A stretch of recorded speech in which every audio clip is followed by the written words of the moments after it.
The elite plan to kick off the food shortage in Europe, which is historically one of the best-fed regions in the whole world. When the dominoes begin to fall and the consequences for the rest of the world kick in, the globe will be plunged into a devastating famine that will make 9/11 and the COVID pandemic look like child's play. The elite have been building up to this moment since the dying days of the COVID pandemic. Bill Gates suddenly moved into farming, quickly becoming America's biggest landowner. And we've been dealing with a spate of food production fires across the US and Europe, placing stress on the supply chain. Here are 5 of the most disturbing future events outlined in detail by the global elite during their wargaming event in the heart of the EU last month. First, they're planning to engineer harvest failures. And so, it's 2025 and there are more harvest failures, the report states. They impact animal feed prices, which curbs livestock and fish production.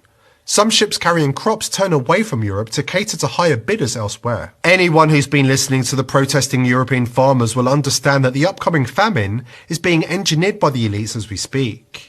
The WEF's green agenda policies, adopted by EU states, are driving farmers out of business. Second, they're planning to cut palm oil exports and blame conspiracy theorists for the fallout. Asia's palm oil export limits are now reducing supplies of daily staples from margarine to bread. Allegations of corporate greed, disinformation, and conspiracy theories are spreading. Of course, the elite are already planning to blame so-called conspiracy theorists and disinformation for the global food shortage. Third, they're planning to exacerbate the fertilizer shortage even more, causing grocery prices to skyrocket. The cost of fertilizers and energy needed to grow crops and keep glasshouses running soared in the wake of Russia's invasion of Ukraine. When they're not blaming so-called conspiracy theorists for the global famine, they're going to blame Putin, their favorite boogeyman. Fourth, they're planning to stoke widespread chaos in the streets. Things unravel further later in 2025, the report warns. Thieves are looting supermarkets, police struggle to contain riots spreading in cities, people in Germany can't find fish and meat at grocery stores,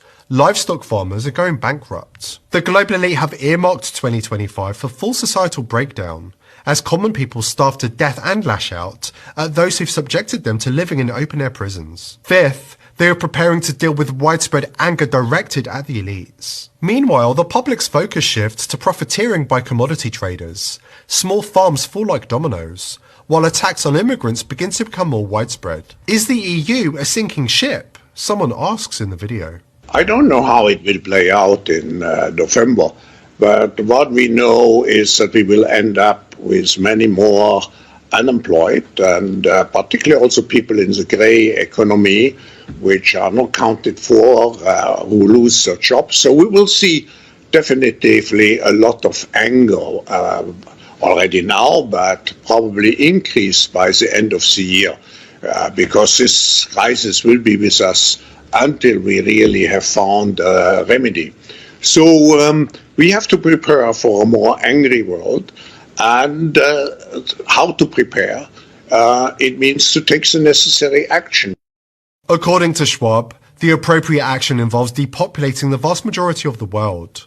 Up to 94% of humanity must be killed, according to Schwab's disciples. But before the Great Cull, elite wargame participants all agreed that humanity must be weaned off meat and forced to eat bugs, and Bill Gates' carcinogenic synthetic fake beef. Why would the elite wage war on those who provide our food? Why would you come after the most hardworking sector, the most lucrative sector, the people that provide you with food? Why would you shut down your nuclear plants if you are to import electricity for I don't know how much more the price? Why?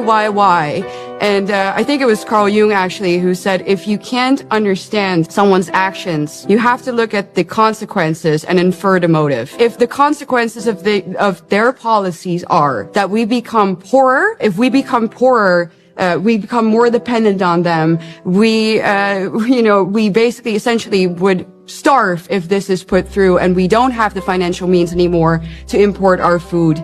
And, well, I don't know, God forbid a disaster happens, we've outsourced everything, we could be in real trouble. Well, if those are the consequences, then apparently that's the motive.